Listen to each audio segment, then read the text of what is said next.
Hey guys, so today is a bit of a chatty video about my beauty makeup resolutions for the coming year 2018. I have a list on my phone, so I'll just go ahead and go point by point.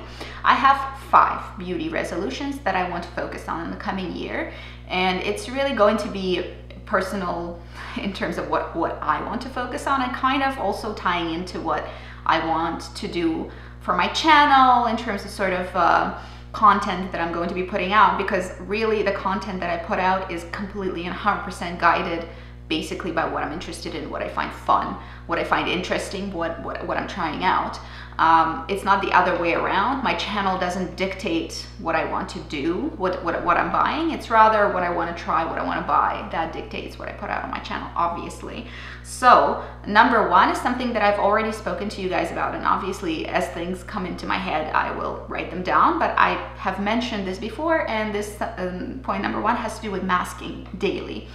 I became kind of obsessive and really interested in masking very recently. Just basically a month or 2 ago, I've decided, hey, this is something that is completely absent from my skincare routine, mostly because in my mind, skincare is a routine, exactly as the saying goes, and it's something that you need to do every day, and it's something that needs to be consistent, and it's something that you need to sort of keep on top of, etc., etc., etc., which I do. I really take very good care of my skin. I focus on it, I take it seriously, and I have done so for years. But masking hasn't really been a part of it, and that is because I've always felt like masks were something of a minute fix, meaning that, oh, well, you're expecting results in a day or something, or the results are obviously not going to last because you're not even leaving it on your skin.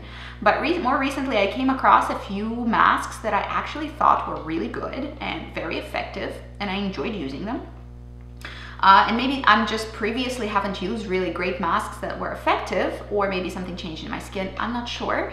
But I've been really enjoying masking, and I do feel like there are results. I feel like I can target specific things, specific skin problems with specific masks, and 1 to 2 days of masking straight with the same mask that targets a specific issue can really make a difference. And I see the day after, for instance, already a difference in my skin.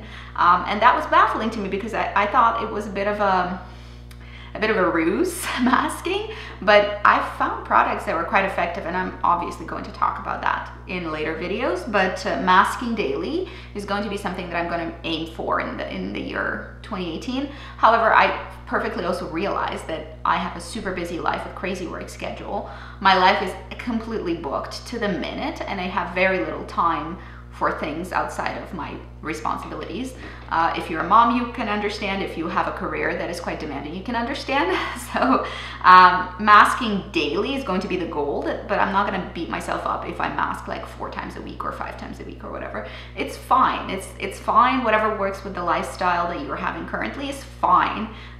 So I'm going to aim for that, but it doesn't mean that it's going to happen every single day. However, most days out of the week, I definitely want to, for sure, have masked, because I have been seeing a difference with certain masks that I've been using. Number 2, I want to explore brushes. The world of brushes is vast, and I have just dipped my toe in it. I'm kind of, with brushes, I kind of like what I like. With makeup, I can gravitate towards different brands, different looks, different finishes, whatever. You know, it's much easier to try things, but once you find the brushes that work, you just tend to stick to them. At least I do, and I don't really think to buy more brushes. But I feel like brushes are important because this is how you apply makeup. This is how you, you know, it makes a big difference to how your makeup ends up. I found brushes that I love, and most of my brushes are from Real Techniques, and they're fantastic quality. I really enjoy them. They're synthetic, they're easy to use, they don't fall apart, they're easy to wash, etc., etc. They're great brushes. But I'm curious to explore, are there other things out there in terms of brushes that are fantastic and amazing and just don't know about them, because I think my Real Techniques are just good enough for me.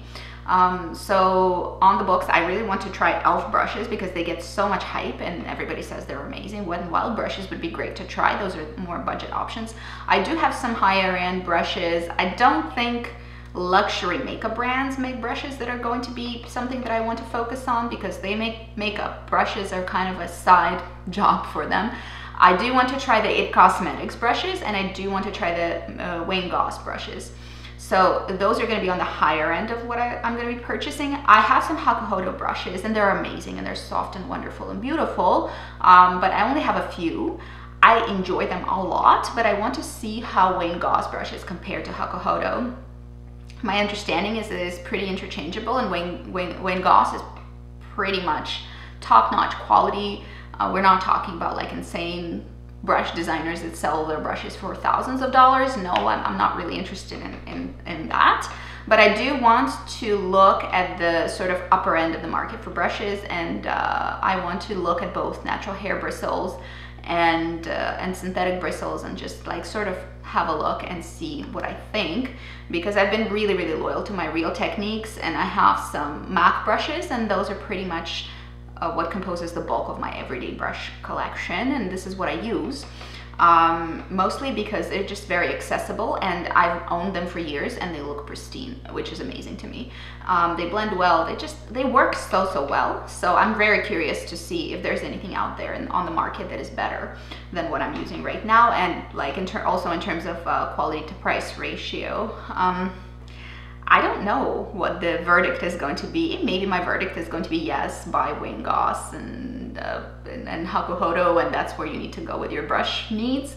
Or maybe it will be, you know what, e.l.f. is great and they hold up fantastically, and that's where you should be putting your money, and it doesn't make a difference in terms of brushes, what you use, high-end or sort of mid-market or low-end.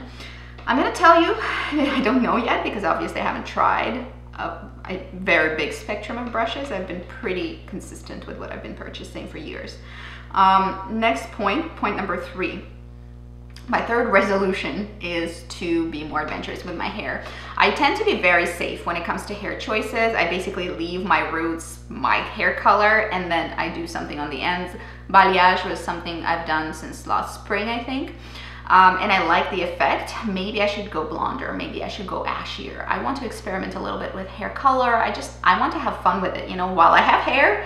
Maybe someday it is all going to fall out and I'm not gonna be able to experiment with it. But for now, I really feel like I have a head of hair, and I'm playing it very safe. I don't want to go insane. I don't want like pink or green hair. That's not me. I know it's not me.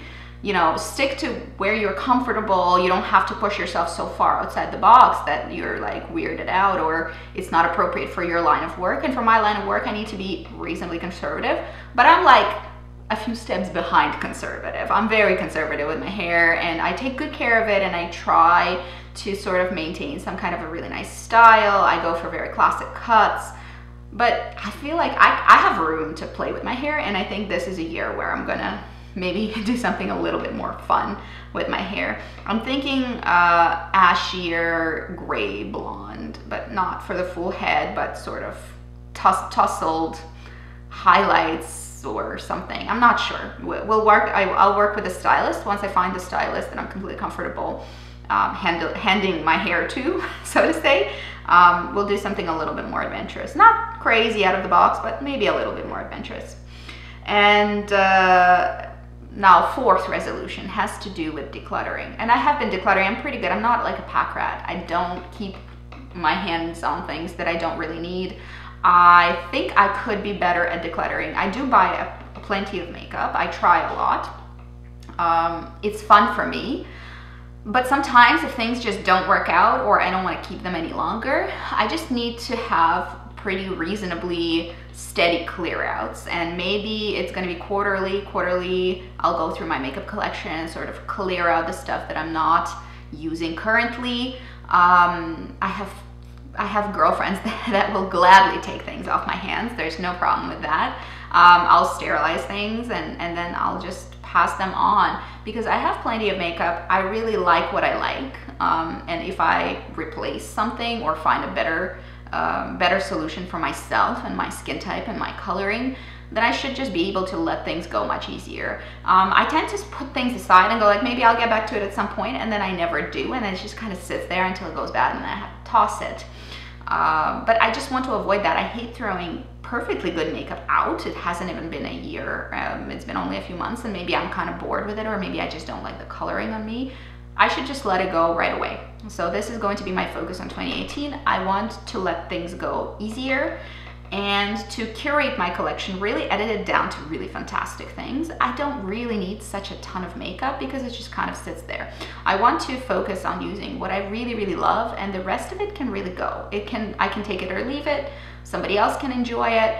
I think that total enjoyment of makeup extracted out of my makeup collection is going to be much better ratio of enjoyment to makeup if I do let things go a little bit easier, so that my friends can pick through things and use what they like. The last resolution, number 5, it has to do with something I've talked about on this channel before as well, and it has to do with my love for bath products. I love taking baths so much. And it's difficult for me because I have dry skin, so hot baths for dry skin, not a good idea. It really dries your skin further out, but I take baths once to twice a week because I love it. It's really, like, it's a self-indulgent thing. And I have really stuck to very, very basic bath products in the past. I love baths, but it never occurred to me to spend money on baths and bath products, because I always felt like, well, there's probably not a whole lot of difference between luxury bath products and just like middle-end or drugstore bath products. I didn't think that it was like I didn't think there was a point on spending money on it. But I'm kind of, this year, I just want to give it a try, because baths are such a luxurious, indulgent experience for me, because I love them so much and I take them frequently enough. I think it's fine. I think I can spoil myself and indulge in really great luxury bath products, and then at least I can tell after that, after I've tried it, can't knock it till you try it. After I've tried it, I'll have a good idea whether it's worth it for me or not, whether I want to continue to sort of spend money on bath products or it's a bit of a waste for me. I don't know right now, because I haven't really indulged myself in luxury bath products, but it is something that I'm interested in because, well, you know, I already buy plenty of expensive skincare and makeup. Maybe it'll make a difference. Maybe there's a big difference between luxury body care and drugstore body care. I don't know. I haven't really experienced it myself. So this year I'm going to go ahead and treat myself to some really fantastic bath products, hopefully, and invest in some luxury bath goods, and then I'll tell you guys whether it made a difference or not, what were my favorites, or would I repurchase certain things or not. So my channel will have some of this bath content as well, just because that's what I like, because I'm curious about it and I find it fun. So that's it for today. I hope it was fun for you to watch my beauty related New Year resolutions. Let me know if you have any beauty related New Year resolutions, and if so, what are they? I'm curious, so let me know down below. See you guys later. Bye bye.